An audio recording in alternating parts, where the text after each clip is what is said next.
Hello friend, कैसे हैं आप। उम्मीद है कि आप सब अच्छे हैं, आप लोगों की तैयारी अच्छी चल रही। ठीक है दोस्तों, आज हम आप लोग के साथ डिस्कस करने वाले हैं इटोरिया द्वारा जो पीपीएससी बिहार प्राथमिक शिक्षक कक्षा 1 से 5 के लिए जो प्रैक्टिस सेट आया है उसका सेट नंबर 1 हम आप लोगों के साथ डिस्कस करने वाले हैं। और इसमें टोटल 15 प्रैक्टिस सेट हैं। ठीक है दोस्त, और 1 बाय 1 आपको डेली मिलता रहेगा। ठीक है, चलिए। और साथ साथ बस एक बोलना चाहते हैं कि जो भी फ्रेंड चैनल पर नए हैं इस चैनल को सब्सक्राइब कर लीजिएगा और साथ में बेल आइकन को प्रेस करना नहीं भूलें। और खासकर इन यूटरिया द्वारा जो प्रैक्टिस सेट आए सबको बेसब्री से इंतजार रहता है। ठीक है, तो चलिए तो स्टार्ट करते हैं। क्वेश्चन वर्षा से बताना चाहिए। इसमें टोटल 120 क्वेश्चन है। अब देखिए हर सेट में अलग अलग है। इसमें 120 में 100 आपका दे रखा है जीके जीएस और 20 में रीजनिंग और मैथ दे रखा है। ठीक है, वही हम अगर प्लेटफॉर्म की बात करें तो वहाँ पर 40 आपका रीजनिंग और मैथ है, उसके बाद 80 आपका क्या है जीके जीएस है। उसी तरह से अगर आईएएस रंजीत सर के द्वारा देखा जाए तो उनमें क्या है, उनमें 90 क्या है आपका जीके जीएस है और बाकी 30 आपका क्या है मैथ और तो सब में अलग अलग वैरायटी है। ये तो क्लियर है क्या नहीं, कितना मैथ पूछेगा कितना रीजनिंग पूछेगा, बस टोटल लिखा हुआ है कि 120 पूछेगा, लेकिन इसमें कितना मैथ कितना रीजनिंग ये क्लियर नहीं। तो खैर चलिए हम लोग देखते हैं सेट नंबर 1 और क्वेश्चन नंबर फर्स्ट हम लोग स्टार्ट करते हैं। ठीक दोस्त,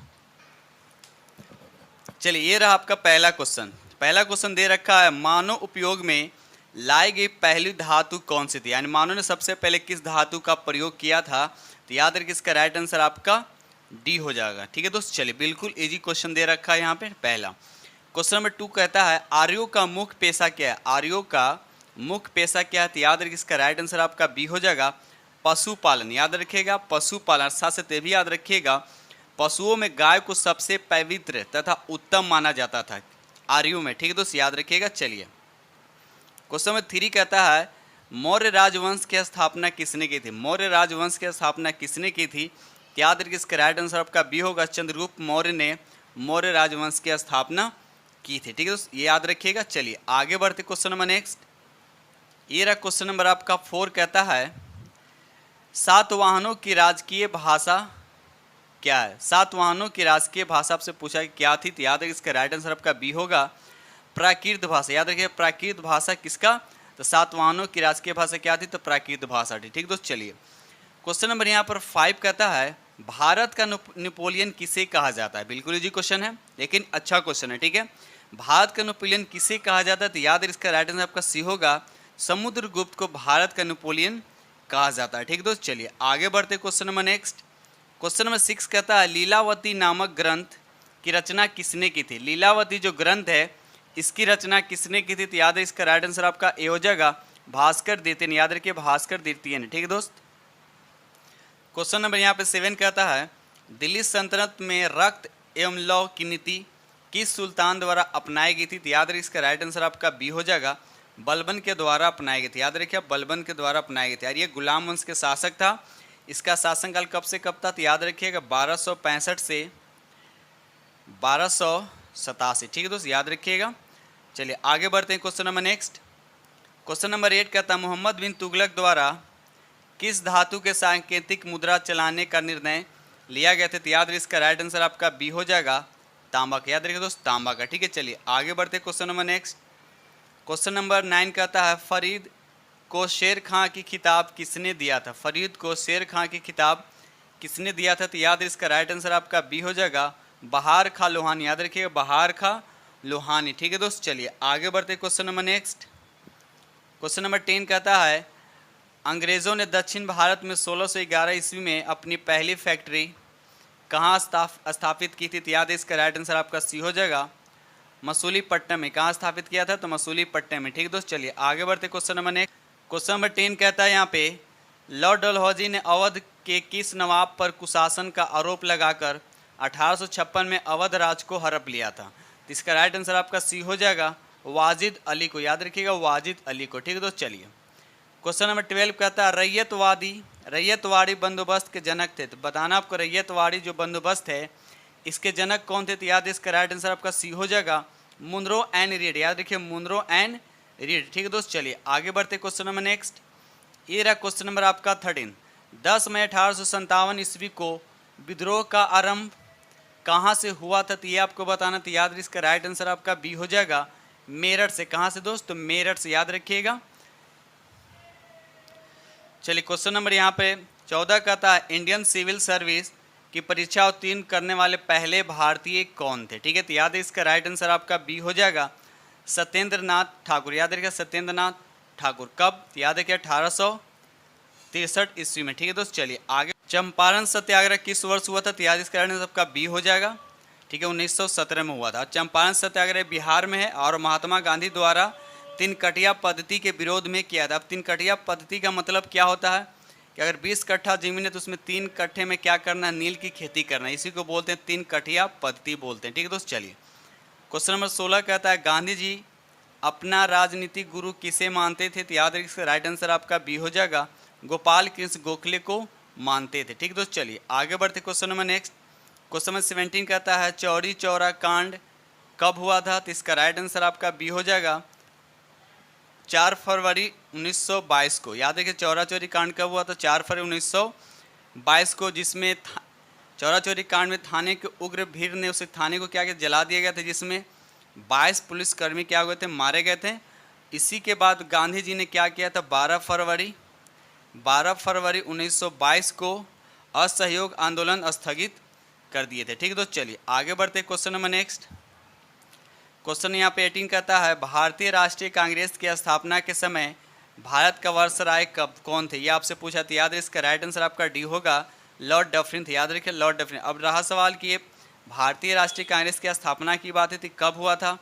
तो हुआ था 28 दिसंबर 1885 ईस्वी को। ठीक है दोस्त, चलिए आगे बढ़ते क्वेश्चन नंबर यहाँ पे 19 कहता है इंडियन एसोसिएशन के संस्थापक कौन थे? तो याद रखिए इसका राइट आंसर आपका बी हो जाएगा, सुरेंद्र नाथ बनर्जी ने। और कब इसकी स्थापना की थी? तो याद रखिए 1876 ईस्वी में। 1876 ईस्वी में। ठीक है दोस्त, चलिए आगे बढ़ते क्वेश्चन नंबर 20 कहता बंगाल में ब्रिटिश वस्तुओं के बहिष्कार का सुझाव सर्वप्रथम किसने दिया था? तो याद रखिए इसका राइट आंसर आपका बी हो जाएगा, कृष्ण कुमार मित्र ने। याद रखिए कृष्ण कुमार मित्र ने। और ये कब दिए थे? तो याद रखिएगा 1906 में। ठीक है दोस्त, चलिए आगे बढ़ते question number next. Question number यहाँ पे 22 कहता है अखिल भारतीय मुस्लिम लीग की स्थापना किस वर्ष हुई थी? बिल्कुल इजी क्वेश्चन है, तो याद रखिए इसका राइट आंसर आपका ए हो जाएगा 1906 में। ठीक है दोस्त, चलिए आगे बढ़ते क्वेश्चन नंबर यहाँ पर 22 कहता है निम्नलिखित में से किसने मित्र मेला संघ को शुरू किया था? तो याद रखिए यहाँ पर राइट आंसर आपका बी हो जाएगा, विनायक दामोदर सावरकर। याद रखिए दोस्त, राइट आंसर आपका बी हो जाएगा। ठीक है दोस्त, क्वेश्चन नंबर 23 कहता है एक वर्ष में स्वराज का नारा गांधी जी द्वारा किस आंदोलन में के दौरान दिया गया था? तो याद रखिए इसका राइट आंसर आपका ए हो जाएगा, असहयोग आंदोलन के दौरान दिया गया था। ठीक है दोस्त, चलिए क्वेश्चन नंबर 24 कहता है भारत विभाजन के समय कांग्रेस के अध्यक्ष कौन थे? ये आपसे पूछा गया, तो याद रखिएगा इसका राइट आंसर आपका बी हो जाएगा, जेबी कृपलानी। जेबी कृपलानी शासित। भी याद रखिएगा भारत विभाजन एवं स्वतंत्रता प्राप्ति के समय, ये भी पूछा है स्वतंत्रता प्राप्ति के समय भारतीय राष्ट्रीय कांग्रेस के अध्यक्ष कौन थे? तो भी याद रखिएगा, उसका भी आंसर आपका होगा जेबी कृपलानी हो जाएगा। ठीक है दोस्त, चलिए आगे बढ़ते क्वेश्चन नंबर 25 कहता है 1946 में भारतीय आय कैबिनेट मिशन का नेतृत्व किसने किया था? तो याद रखिए इसका राइट आंसर आपका ए हो जाएगा, सर पेंथिक लॉरेंस। याद रखिए सर पेंथिक लॉरेंस। ठीक है दोस्त, चलिए आगे बढ़ते क्वेश्चन नंबर 26 कहता है भारत छोड़ो आंदोलन का प्रस्ताव पारित होने के बाद गांधी जी को गिरफ्तार कर कहाँ रखा गया था? तो याद है इसका राइट आंसर आपका डी हो जाएगा, आगा खां पैलेस में रखा गया था। इनको गिरफ्तार कब किया था? तो याद रखिए इनको 9 अगस्त 1942 को गिरफ्तार करके आगा खां पैलेस में रखा गया था। ठीक है दोस्त, चलिए आगे बढ़ते question number next. Question number 27 कहता है गांधी जी द्वारा व्यक्तिगत सत्याग्रह के तहत प्रथम सत्याग्रही किसे चुना गया था? तो याद रखिए इसका राइट आंसर आपका डी हो जाएगा, विनोबा भावे को। याद रखिए विनोबा भावे को। ठीक है दोस्त, चलिए आगे बढ़ते क्वेश्चन नंबर 28 कहता है मुस्लिम लीग द्वारा किस वर्ष पाकिस्तान की स्थापना संबंधी मांग का प्रस्ताव पेश किया गया था? तो इसका राइट आंसर आपका सी हो जाएगा 1940 में। याद रखो दोस्त 1940 में। ठीक है, चलिए आगे बढ़ते हैं question number next.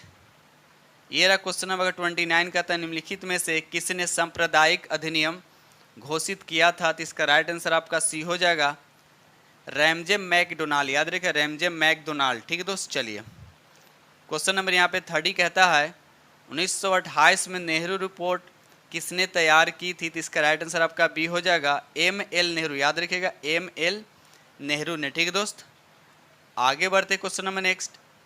Question number यहाँ पे 31 कहता है वर्ष 1919 में अखिल भारतीय खिलाफत सम्मेलन का अध्यक्ष किसे चुना गया? तो याद है इसका राइट आंसर आपका बी हो जाएगा, महात्मा गांधी को चुना गया था। ठीक है दोस्त, चलिए आगे बढ़ते क्वेश्चन नंबर नेक्स्ट।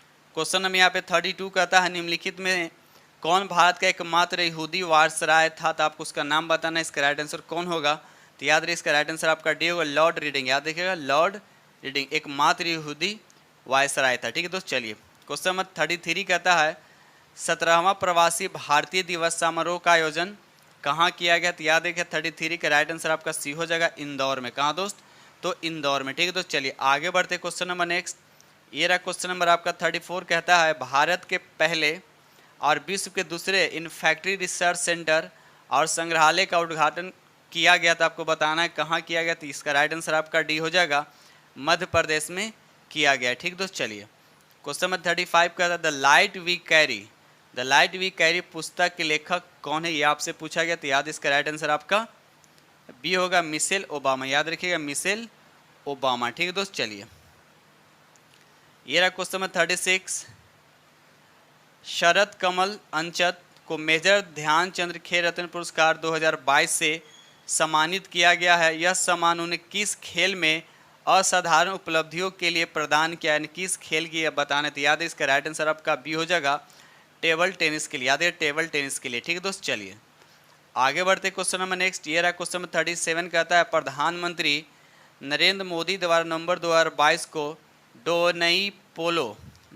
पोलो ग्रीन फील्ड हवाई अड्डे का उद्घाटन किया गया। यह हवाई अड्डा आपको बताना है कि ये किस राज्य में हवाई अड्डा है? तो याद रखिएगा इसका राइट आंसर आपका सी हो जाएगा, अरुणाचल प्रदेश में। याद रखिएगा दोस्त, अरुणाचल प्रदेश में। ठीक है, राइट आंसर आपका सी द करेक्ट आंसर होगा। ठीक है, क्वेश्चन नंबर 38 कहता है किस राज्य में भारत उज्बेकिस्तान द्विवार्षिक सैन्य अभ्यास दस्तलिक 2023 का आयोजन किया गया? तो याद इसका राइट आंसर आपका डी हो जाएगा, उत्तराखंड में। कहाँ दोस्त? उत्तराखंड में।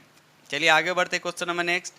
दोस्तों वीडियो अच्छा लग रहा हो तो प्लीज़ लाइक ज़रूर कीजिएगा और जो फ्रेंड्स चैनल पर नए चैनल को सब्सक्राइब कर लीजिएगा और साथ में बेल आइकन को प्रेस करना नहीं भूलिएगा। ठीक है दोस्त, चलिए क्वेश्चन नंबर 39 कहता है मुख्यमंत्री आवासीय भू अधिकार योजना किस राज्य में शुरू की गई? तो याद इसका राइट आंसर आपका डी हो जाएगा, मध्य प्रदेश में। कहाँ दोस्त? तो मध्य प्रदेश में शुरू की गई है।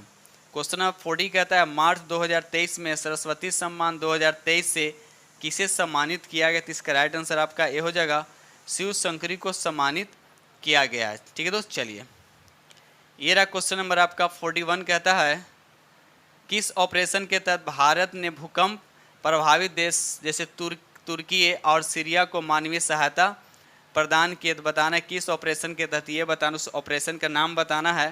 तो याद रखिए इसका राइट आंसर आपका ए हो जाएगा, ऑपरेशन दोस्त के तहत। ठीक है दोस्त, चलिए क्वेश्चन नंबर यहाँ पे 42 कहता है भारत का पहला निजी रूप से विकसित रॉकेट का नाम बताना, उस रॉकेट का क्या नाम है? तो याद है इसका राइट आंसर आपका बी हो जाएगा, विक्रम एस। याद रखिए इसका नाम क्या है? तो विक्रम एस। ठीक है दोस्त, चलिए आगे बढ़ते question number next.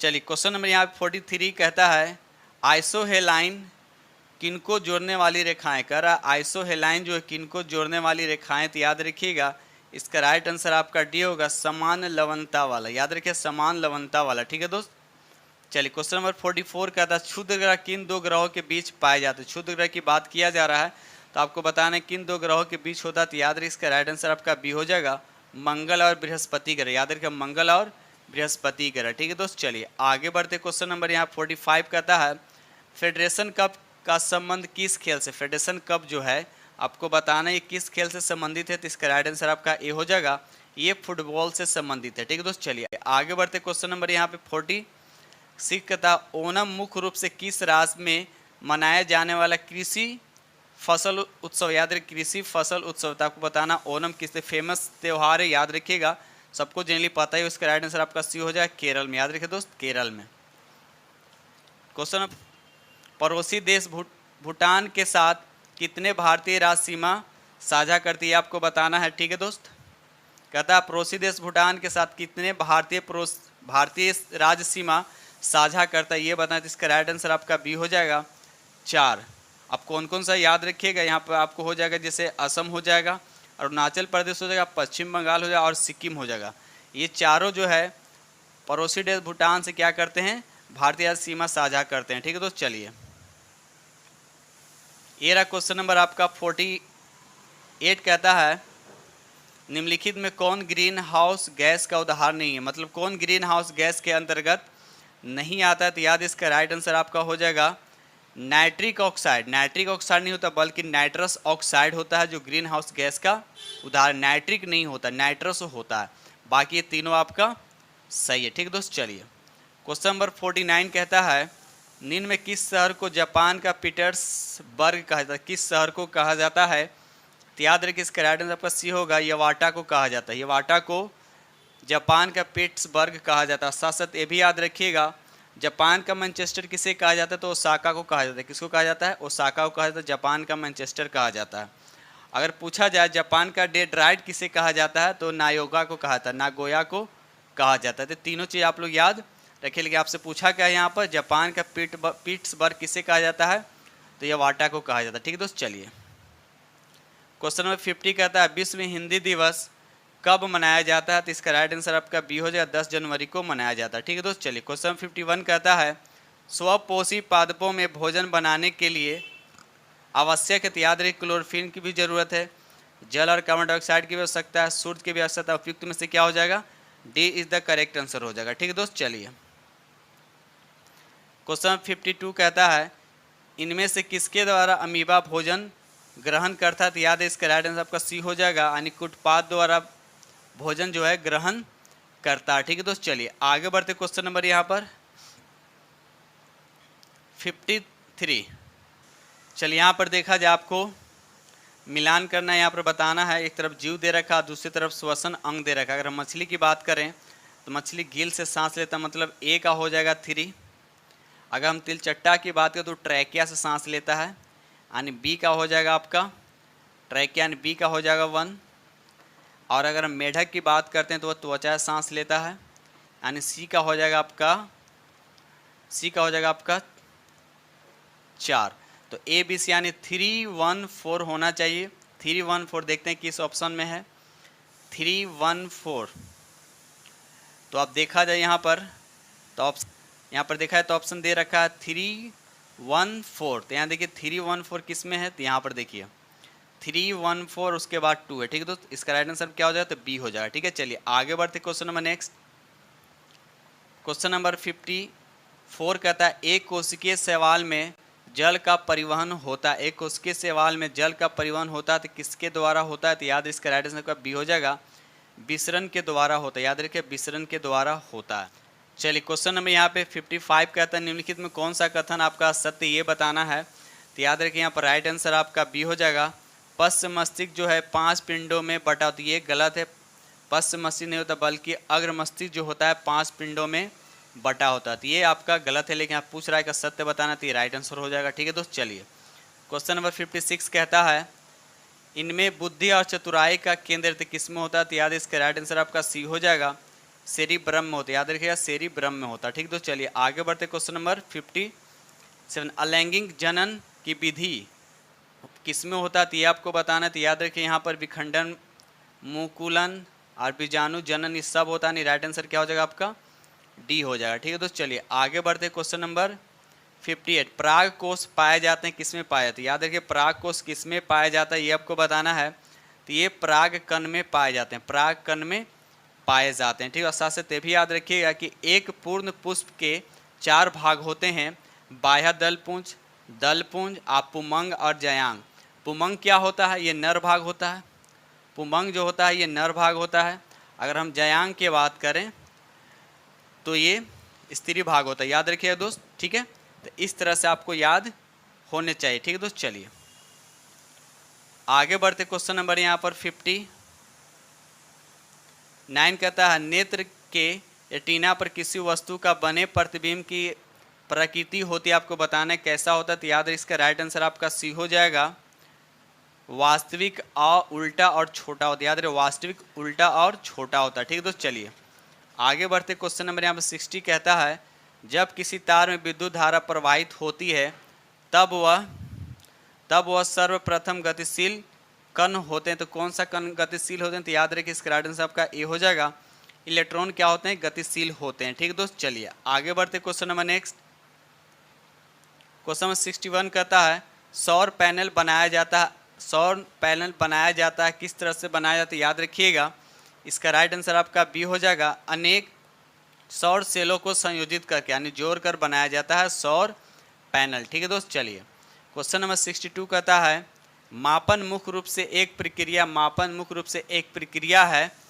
Right answer आपका सी होगा, तुलना करने की, याद रखिए तुलना करने की। ठीक दोस्त, क्वेश्चन नंबर 63 कहता है यदि किसी वस्तु द्वारा तय की गई दूरी समय के क्रमानुपाती होता है तो उसे हम कह सकते हैं, उसे हम क्या कह सकते हैं, तो याद रखिएगा इसका राइट आंसर आपका बी होगा, वस्तु एक समान चाल से चल रही। क्या चल रही है, वस्तु एक समान चाल से चले। ठीक दोस्त, चलिए क्वेश्चन नंबर 64 कहता है जड़त्व का गुण, आपको बताना है कि जड़त्व का गुण क्या होता है, तो याद रखिए इसका राइट आंसर आपका बी होगा, प्रत्येक वस्तु में होता है। याद रखिएगा प्रत्येक वस्तु में। जड़त्व किस पे डिपेंड करता है, तो वह द्रव्यमान पे डिपेंड करता है। जिसका द्रव्यमान जितना अधिक होगा उस वस्तु का जड़त्व उतना ही अधिक होता है। ठीक है दोस्त, चलिए आगे बढ़ते क्वेश्चन नंबर 65 कहता है निर्वात में स्वतंत्रता पूर्वक गति करते हुए सभी पिंड की क्या होता है, तो याद इसका राइट आंसर आपका ये हो जाएगा, त्वरण सभी के क्या होते हैं, समान होते हैं। ठीक है दोस्त, चलिए आगे बढ़ते क्वेश्चन नंबर यहाँ पे 64 कहता है किसी ठोस पदार्थ का सीधे वाष्प में परिवर्तन होना क्या करे, तो बिल्कुल जी क्वेश्चन है, उससे क्या कहते हैं,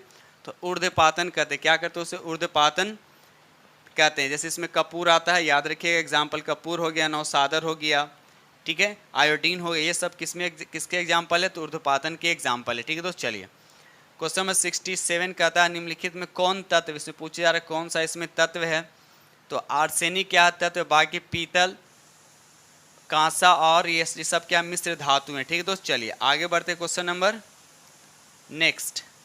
क्वेश्चन नंबर हम लोग आते हैं 68 की तरफ। कैथोड किरणों में क्या उपस्थित रहता है, तो याद इसका राइट आंसर आपका ए हो जाएगा, इलेक्ट्रॉन उपस्थित होता है। ठीक है दोस्त, चलिए क्वेश्चन नंबर 69 कहता है कार्बन दे रखा है यहाँ पे, यहाँ 6 एक कार्बन के परमाणु संख्या और 14 जो लिखा हुआ परमाणु ये द्रव्यमान संख्या दे रखा है। ठीक है, तो आपको पूछा क्या यहाँ पर कि एक परमाणु में मूलभूत कणों की संख्या बताएं, इसमें कणों की संख्या कितना होगा ये बताना है। तो याद रखिए इसका राइट आंसर आपका कितना हो जाएगा, डी हो जाएगा, याद रखिए यानी 20 हो जाएगा। ठीक है दोस्त, अब 20 कैसा है देखिए यहाँ पर कैसे क्या है, प्रोटॉन प्लस न्यूट्रॉन और इलेक्ट्रॉन ये तीनों को जोड़ने पे आता है। तो अगर हम 6 की बात करें, 6 क्या होता है, परमाणु संख्या, तो परमाणु संख्या प्रोटॉन की संख्या के बराबर होता है, और प्रोटॉन संख्या जो होता है इलेक्ट्रॉन की संख्या के बराबर होता है। तो जब ये 6 होगा तो इलेक्ट्रॉन भी 6 होगा, और न्यूट्रॉन कितना होगा, तो 14 में से अगर 6 को माइनस कर देंगे तो न्यूट्रॉन कितना हो जाएगा 8। तो यहाँ पर 8 को क्या कर दिए, ऐड कर दिए, टोटल कितना हो गया आपका 20 हो गया। तो ये हो गया मूल कणों की कुल संख्या कितना यहाँ पर है, तो D is the correct answer. जब भी इस तरह से मूल पूछेगा कि मूल कणों की संख्या निकालने के लिए तो proton plus electron plus neutron ये तीनों को ऐड कर दीजिएगा। ठीक है दोस्त, चलिए आगे बढ़ते क्वेश्चन नंबर 70 कहता है समुद्र में कौन सा लवण सबसे अधिक मात्रा में पाया जाता है, तो याद है इसका राइट आंसर आपका सी हो जाएगा, सोडियम क्लोराइड पाया जाता है। क्वेश्चन नंबर 71 कहते हैं निम्नलिखित में किस धातु को केरोसिन में रखा जाता है, बिल्कुल इजी क्वेश्चन लेकिन अच्छा क्वेश्चन है। तो याद है इसका राइट आंसर आपका बी हो जाएगा, सोडियम को। साथ साथ याद है कि लिथियम को भी रखा जाता है और पोटासियम को भी केरोसिन में ही रखा जाता है। अब रहा सवाल कि ये सब धातु को केरोसिन में ही क्यों रखा जाता है, क्योंकि केरोसिन में क्या होता है, ऑक्सीजन नहीं होता। ठीक है, इसीलिए सोडियम, लिथियम और पोटासियम को केरोसिन में रखा जाता है। ठीक है दोस्त, चलिए क्वेश्चन नंबर 72 कहता है निम्न में संविधान के किस नीति निर्देशक तत्व पर गांधी जी के नैतिक दर्शन का प्रत्यक्ष प्रभाव दिखाई पड़ता है, तो याद है इसका राइट आंसर आपका सी हो जाएगा, गोवध पर निषेध। याद है गोवध पर निषेध। ठीक है दोस्त, चलिए आगे बढ़ते question number next. Question number 73 कहता है राष्ट्रपति द्वारा राष्ट्रीय आपात स्थिति की घोषणा किए जाने के बाद किस अवधि तक उसको अनुमोदन संसद के प्रत्येक सदन द्वारा हो जाना चाहिए, तो याद इसका राइट आंसर आपका ए हो जाएगा, 1 माह के भीतर। याद रखिएगा 1 माह के भीतर। ठीक है दोस्त, चलिए आगे बढ़ते question number next. Question number 74 कहता है निम्नलिखित में कौन भारत के संसद के दोनों सदनों में से किसी एक का भी सदस्य नहीं होता है, तो याद इसका राइट आंसर आपका कौन होगा, तो यहाँ पर ये होगा भारत के राष्ट्रपति, यानी option C is the correct answer होगा। ठीक है दोस्त, चलिए आगे बढ़ते क्वेश्चन नंबर क्वेश्चन नंबर 75 कहता है संविधान के किस अनुच्छेद में प्राथमिक स्तर पर मातृभाषा की शिक्षा देने की बात की गई, आपको बताना है किस अनुच्छेद के तहत। याद रखिए इसका राइट आंसर आपका सी हो जाएगा, अनुच्छेद 350 के ए के तहत। ठीक है दोस्तों, क्वेश्चन नंबर 76 कहता है भारत के नियंत्रक और महालेखा परीक्षक की रिपोर्ट की समीक्षा करने वाली संसदीय समिति कौन है, ये आपसे पूछा तो याद रखिएगा इसका राइट आंसर आपका सी हो जाएगा, लोक लेखा समिति। याद रखिएगा लोक लेखा समिति। इसमें टोटल कितने सदस्य होते हैं, तो याद रखिए इसमें टोटल 22 सदस्य होते, जिसमें 15 सदस्य लोकसभा का और 7 सदस्य क्या होते हैं, राज्यसभा का होते हैं। ठीक है दोस्त, चलिए आगे बढ़ते हैं। क्वेश्चन नंबर 77, क्वेश्चन नंबर 77 कहता है भारतीय संविधान के किस अनुच्छेद के तहत उच्च न्यायालय के न्यायाधीशों की सेवानिवृत्ति की आयु 60 से 62 वर्ष की गई, आपको बताना है भारतीय संविधान के किस संशोधन के तहत। याद रखिए राइट आंसर आपका सी हो जाएगा, 15वें संविधान संशोधन के तहत। क्वेश्चन नंबर यहाँ पे 78 कहता है चुनाव के दौरान राजनीतिक दलों और उम्मीदवारों द्वारा अनुपालन किए जाने वाले आदर्श आचरण संहिता है, तो क्या है, तो याद है इसका राइट आंसर आपका डी हो जाएगा, लोक प्रतिनिधित्व अधिनियम 1951 में निर्देशित नियम के तहत। ठीक है दोस्त, चलिए आगे बढ़ते। क्वेश्चन नंबर 79 कहता है निम्न में कौन सी संघ सूची के अंतर्गत नहीं आता है, इससे पूछा है कौन संघ सूची के अंतर्गत नहीं आता है, तो याद रखिए इसका राइट आंसर आपका डी हो जाएगा, लोक स्वास्थ्य जो है ये संघ सूची के अंतर्गत नहीं आता, बल्कि ये राज्य सूची के अंतर्गत आता है। याद रखिएगा ये राज्य सूची के अंतर्गत आता है। ठीक है दोस्त, चलिए क्वेश्चन नंबर 80 कहता है सकल राष्ट्रीय उत्पाद में से अगर मूल्यह्रास छूट को अगर हम माइनस कर देते हैं तो हमें क्या निकल कर आता है, तो याद रखिए इसका राइट आंसर सी होगा, निवल राष्ट्रीय उत्पाद। ठीक है, तो याद रखिए निवल राष्ट्रीय उत्पाद निकल कर आता है। ठीक है दोस्त, चलिए question number next, question number 81 कहता है निम्नलिखित में से कौन सा युग्म सही सुमेलित नहीं, ये आपको बताना, तो इसका राइट आंसर आपका डी हो जाएगा, चौथी पंचवर्षीय योजना 1966 से 71, ये गलत है।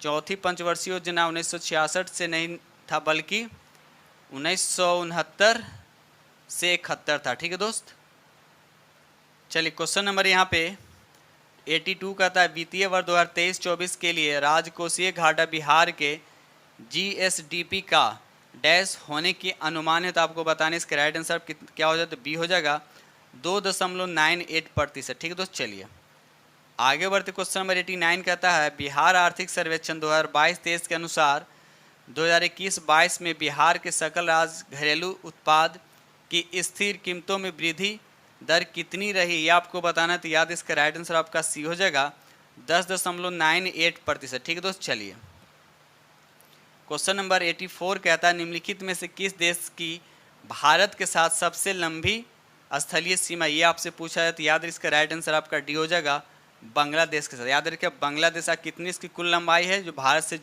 सटा हुआ, तो याद रखिए 4,096 किलोमीटर लगभग। ठीक है दोस्त, याद रखिएगा। और सबसे छोटा सीमा किससे, तो अफगानिस्तान से लगभग मात्र 106 किलोमीटर। ठीक है दोस्त, याद रखिएगा।